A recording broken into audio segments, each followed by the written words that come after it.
Welcome to cooks live. இன்னைக்கு வந்துட்டு நான் கத்திரிக்காய் சட்னி பண்ண போறேன். அது எப்படி செய்யுதுன்னு பார்க்கலாம் வாங்க. ஒரு குக்கர்ல வந்துட்டு ஸ்டவ் ஆன் பண்ணிட்டு கொஞ்சமா தண்ணி ஊத்திக்கணும். பச்சை மிளகாய், கத்திரிக்காய், தக்காளி,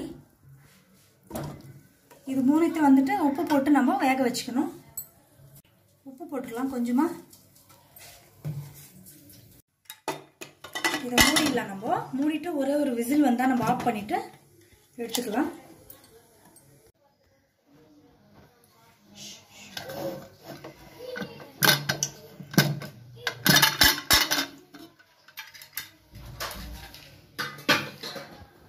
கத்திரிக்காய், தக்காளி, பச்சை மிளகாய் நல்லா வெந்திருக்கு. இப்போ வந்து நம்ம எடுத்துக்கலாம். இப்போ வந்து ஒரு ஜார்ல வந்து வறுத்த கடலைக்கொட்டை, பூண்டு, கொஞ்சம் புளி,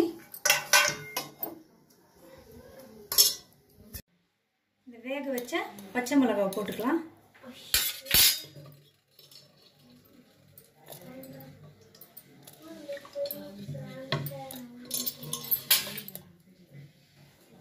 ஃபர்ஸ்ட் இது வந்து ஒரு சுத்து நம்ம போட்டு எடுத்துக்கலாம். ஃபர்ஸ்ட்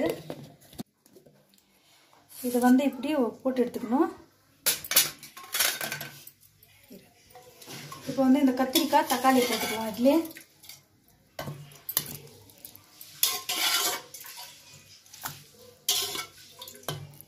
இந்த வேக வச்ச தண்ணி இருக்கு, கொஞ்சமா ஊத்திக்கலாம்.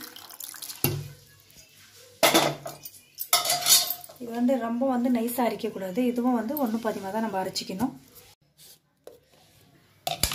இது வந்து அரைச்சாச்சு. இப்படி வந்து அரைச்சிக்கலாம். நம்ம இதை அரைச்சிக்கணும். இப்போ இதை வந்து ஒரு பாத்திரத்துல மாற்றிக்கலாம்.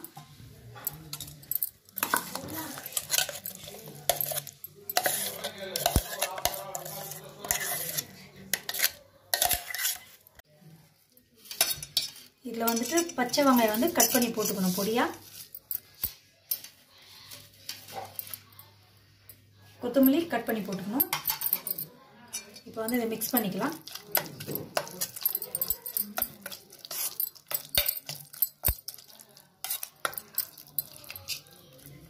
சப்பாத்திக்கு சாப்பாட்டுக்கெல்லாம் ரொம்ப நல்லா இருக்கும். கத்திரிக்காய் சட்னி ரெடி ஆயிடுச்சு. நீங்களும் செஞ்சு பாருங்க. பிடிச்சிருந்தா எப்படி இருக்குன்னு சொல்லுங்க.